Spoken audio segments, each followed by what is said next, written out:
Assalamualaikum warahmatullahi wabarakatuh. Di sini saya akan menjelaskan mengenai bagaimana hukumnya jual beli ginjal dalam Islam.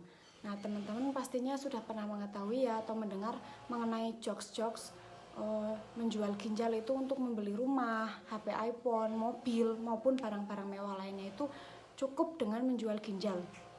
Kita kan sebagai manusia itu mempunyai dua ginjal, jadi cukup saja dengan satu ginjal bisa bertahan hidup walaupun dengan keterbatasan yang ada.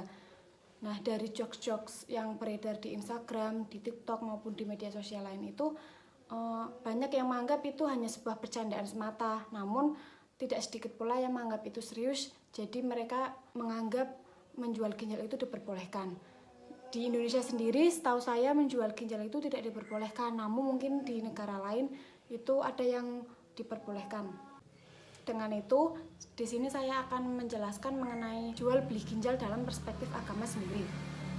Kita sebagai manusia umat muslim kan mengetahui dari seluruh tubuh kita, dari atas sampai bawah, organ tubuh dan darah pun itu bukan milik kita sendiri, namun milik Allah Subhanahu wa taala.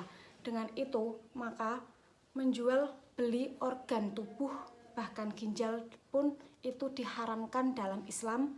Anggota tubuh yang dipotong dari yang hidup adalah bangkai. Apabila ginjal diambil, status ginjalnya menjadi bangkai.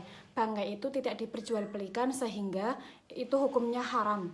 Dalam hadis disebutkan ma kuti aminal bahimah wahiyya hayatun fahiyya maitatu, yang artinya bagian yang dipotong dari hewan yang hidup dihukumi bangkai. Hadis riwayat Abu Daud. Dari hadis tersebut kita bisa mengerti bahwa menjual ginjal itu haram, itu termasuk sebagai bangkai, maka diharamkan dalam Islam. Jual beli darah pun itu sebenarnya haram. Lalu bagaimana kalau teman-teman itu ke PMI untuk donor darah, itu teman-teman mendonorkan darah bukan menjual darah. Beda ya antara mendonor dan menjual.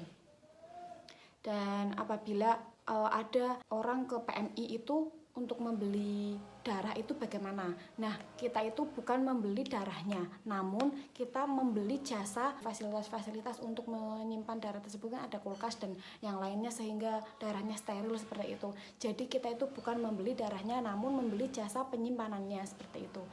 Itu saja mengenai donor dan jual beli ginjal yang saya paparkan.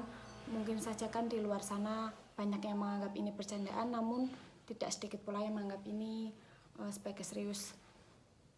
Sekian yang dapat saya sampaikan. Mohon maaf apabila salah kata. Wassalamualaikum warahmatullahi wabarakatuh.